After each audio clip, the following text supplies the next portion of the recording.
जब से ये सृष्टि बनी है, नदी की धारा और चट्टान के मध्य सदा संघर्ष रहा है, परंतु हर बार चट्टान की कठोरता को हारना पड़ता है और नदी की धारा कोमल होते हुए भी कठोर चट्टान को काट देती है। कभी सोचा है क्यों चट्टान इतनी कठोर और जल इतना कोमल, चट्टान इतनी दृढ़ और जल इतना लचीला, फिर भी सदा जल कठोर चट्टानों के मध्य से अपना मार्ग बना ही लेती है? कारण केवल एक है और वो है लगातार चलने की क्षमता। जल बढ़ता रहता है, चट्टान अडिग रहती है। इसी कारण जल चट्टान को काटकर मार्ग बना लेता है। इसलिए लगातार चलते रहिए, रुकिए मत, क्योंकि चट्टान जैसी हर समस्या को आप भी जल की तरह काट सकते हैं।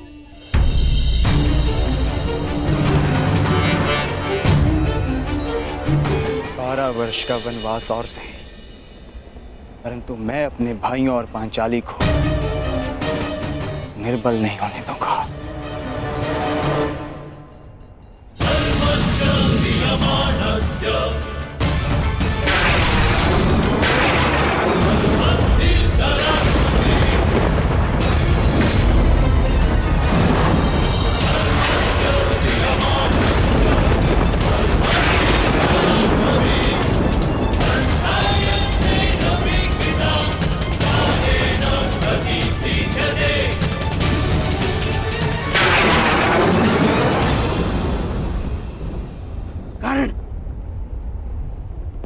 मित्र युवराज दुर्योधन को दिया वचन स्मरण करो। प्रयोग करो वैष्णवास्त्र का, प्रयोग करो। मुझे अपने मित्र कर्ण के ऊपर पूर्ण विश्वास है। मैं नहीं चाहता कि भाई भाई पर शस्त्र उठाए, क्योंकि इस युद्ध से विनाश के अतिरिक्त कुछ नहीं मिलने वाला। द्वंद्व अधूरा छोड़कर आ गए। प्रयास किया है कि द्यूत में जो अधर्म हुआ उसे धर्म युद्ध से धोया जा सके, परंतु एक वचन भी है कि आपके पुत्र 1 वर्ष का अज्ञातवास अवश्य पूर्ण करेंगे। कर्ण को अपना हर वचन स्मरण है। मैंने युवराज दुर्योधन के लिए शस्त्र उठाने का वचन दिया है। युद्ध तो मैं अवश्य करूंगा, परंतु मैंने एक और वचन दिया है कि आपके पुत्र अज्ञातवास पूरा करेंगे, और ये वचन भी मैं अवश्य पूरा करूंगा।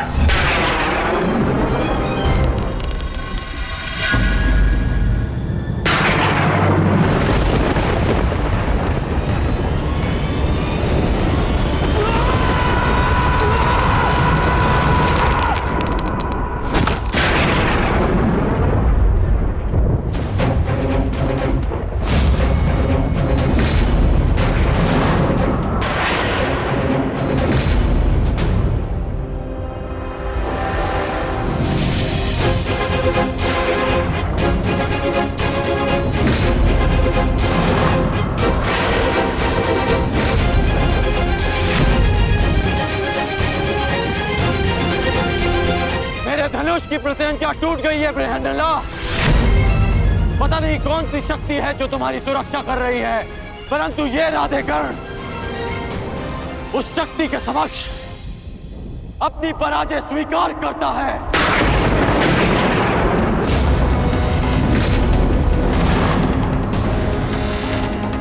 क्षमा कीजिएगा युवराज, परंतु मैंने आपको अपना दिया वचन और हस्तिनापुर के लिए अपना उत्तरदायित्व पूर्ण करने का प्रयास किया,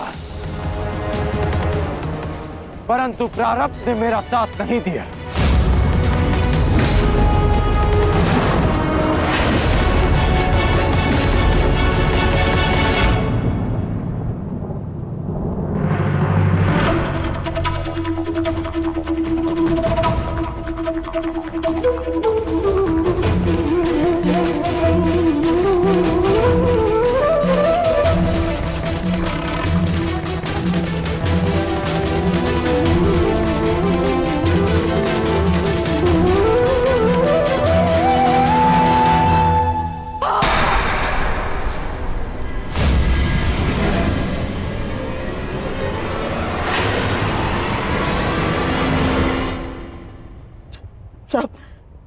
सब व्यर्थ गया।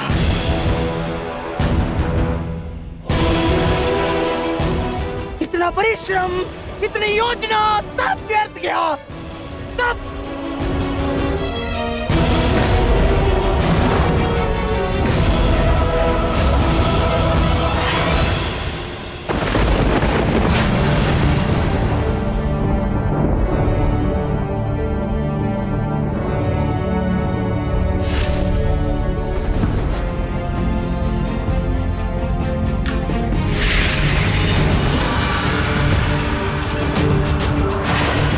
अर्जुन, अर्जुन,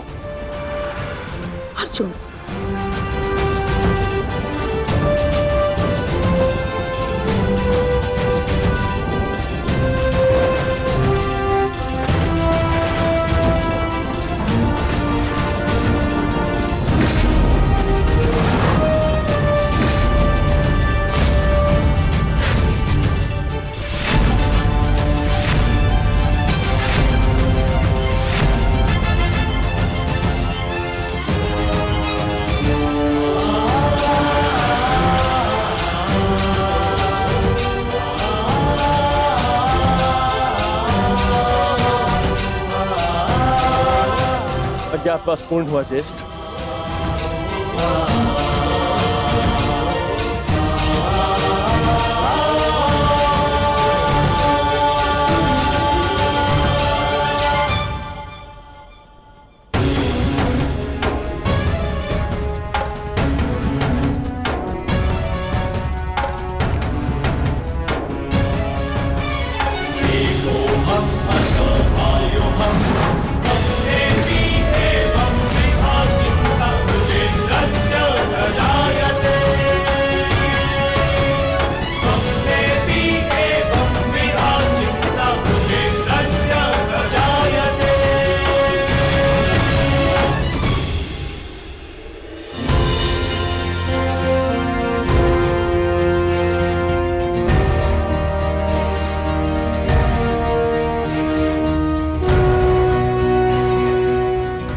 के अनुसार हमने 12 वर्ष का वनवास और 1 वर्ष का अज्ञातवास पूर्ण कर लिया है पितामह।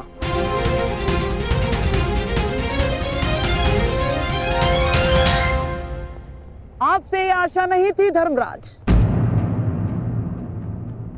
कि आप असत्य भाषण करेंगे।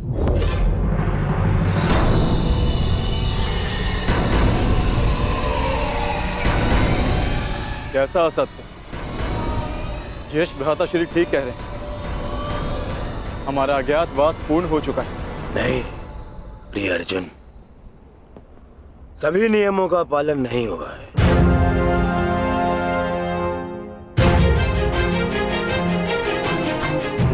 कैसे नहीं हुआ? 13वें वर्ष में हमें कोई पहचान ना सके, यही नियम था। हाँ, और इस नियम को समझने के लिए तुम लोगों के पास पुनः 13 वर्ष का समय होगा भीम, है ना दुर्योधन? समझाओ इसे। हाँ मामाश्री, क्योंकि नियम अनुसार पहचाने जाने पर असत्य बोलना भी नियम भंग करना होता है, और असत्य बोलकर तुमने नियम भंग किया।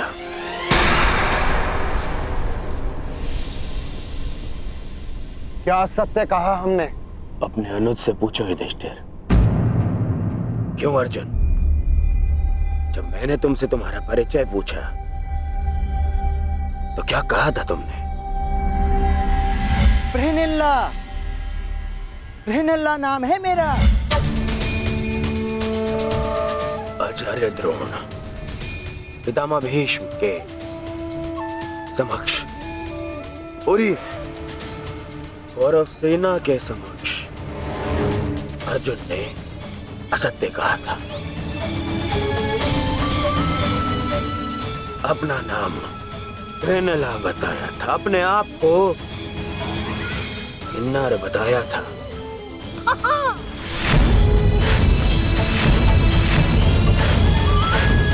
क्यों अर्जुन, क्या ये असत्य नहीं था।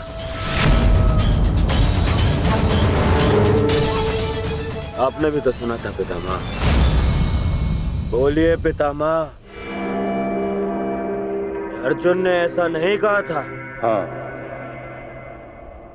अर्जुन ने असत्य कहा था।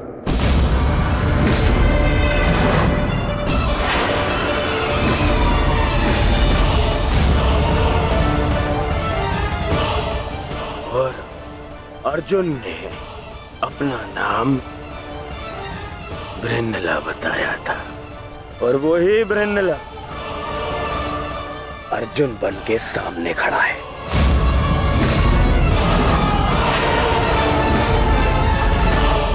अर्थात अज्ञातवास भंग माना जाता है।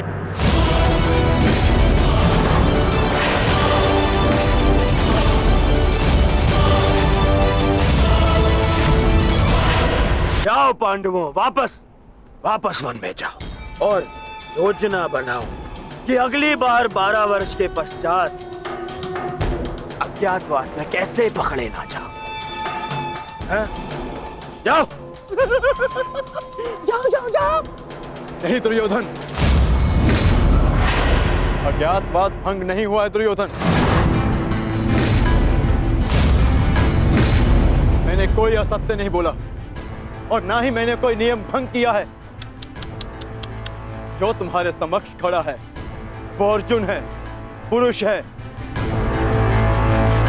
परंतु जिससे तुम्हारी सेना युद्ध कर रही थी वो बृहन्नला थी, एक किन्नर। देव अप्सरा देवी उर्वशी ने मुझे शाप दिया था, इसलिए 1 वर्ष तक मुझे किन्नर बनकर रहना पड़ा। परंतु आज सूर्यास्त के पश्चात वो शाप पूर्ण हुआ। अब मुझे अपना वास्तविक रूप प्राप्त हुआ। अब आप बताइए पितामह, क्या मैंने असत्य कहा? क्या अज्ञातवास भंग हुआ? नहीं अर्जुन, तुमने कोई असत्य नहीं कहा और ना ही तुम्हारा अज्ञातवास भंग हुआ है।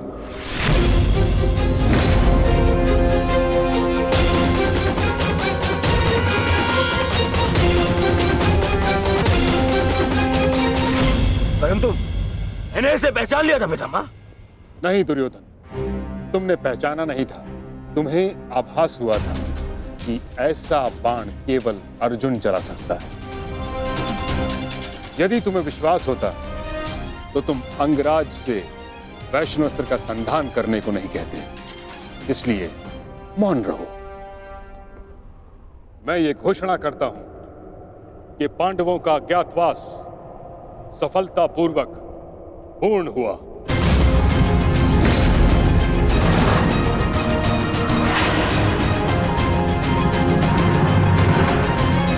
नहीं, नहीं मानता मैं।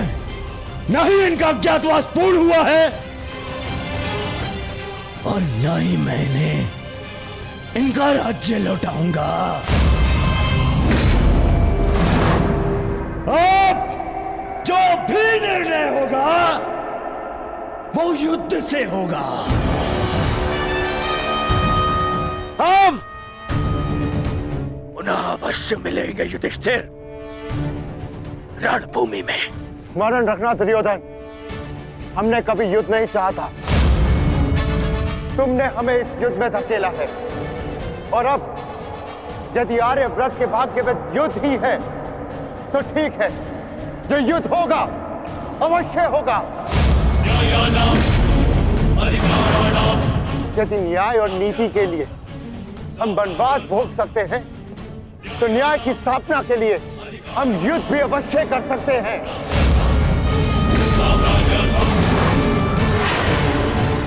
उचित कहा तुमने धर्मराज। युद्ध होना निश्चित है जिसे कोई नहीं रोक सकता।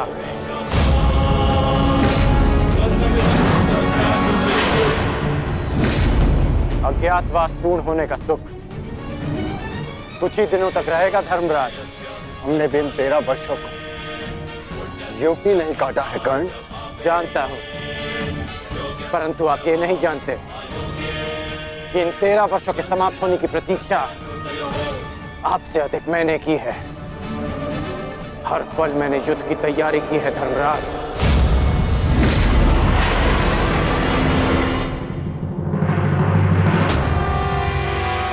स्मरण रखना अर्जुन, अगली बार ना मेरी प्रत्यंचा टूटेगी और ना ही सूर्यास्त तुम्हें बचा पाएगा। तुम भी स्मरण रखना, अगली बार वैष्णव अस्त्र का उत्तर पशुपतास्त्र से मिलेगा।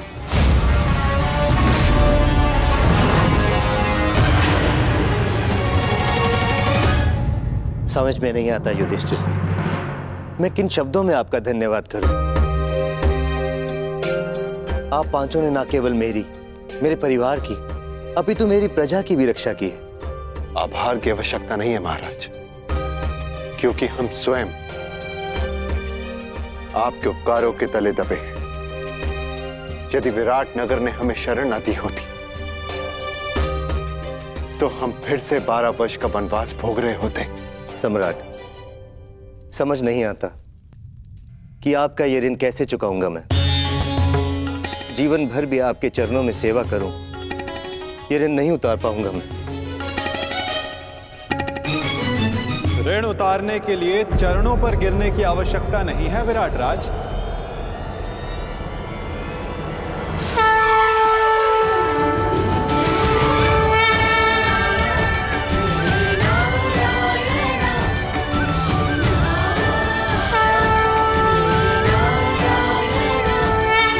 वासुदेव,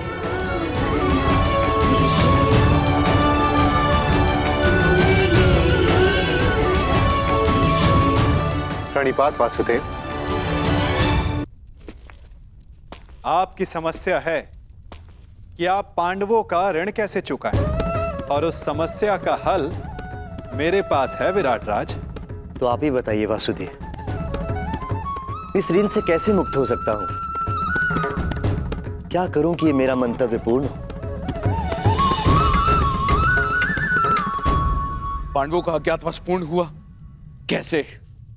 कैसे? इसका अर्थ जानते हो शकुनी?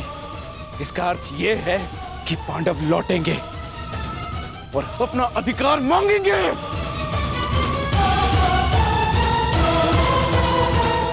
उनके मांगने से क्या होता है पिताश्री? मैं उन्हें अवसर नहीं दूंगा, कुछ नहीं मिलेगा उन्हें पिताश्री। मान!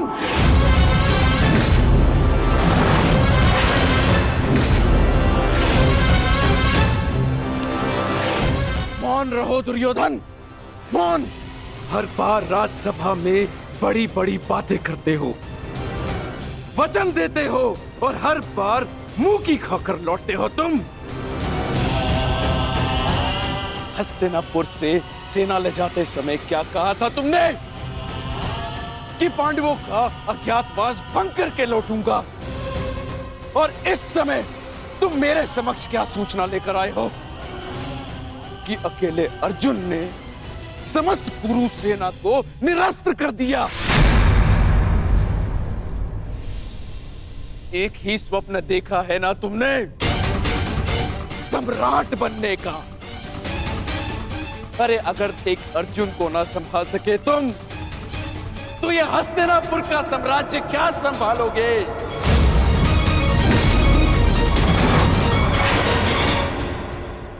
महाराज की जय हो। महाराज, विराटनगर से आपके लिए संदेश आया है।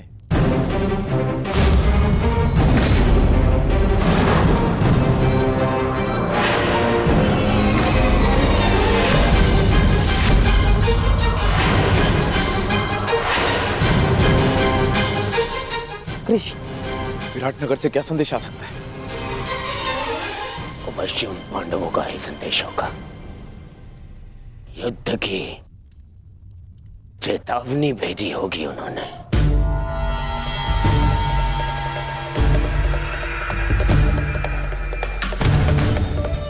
संदेशा पढ़ो शकुनी।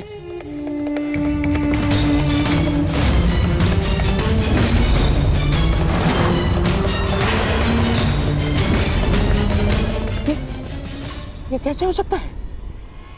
क्या लिखा है इसमें मामा श्री? ये नहीं हो सकता दुर्योधन।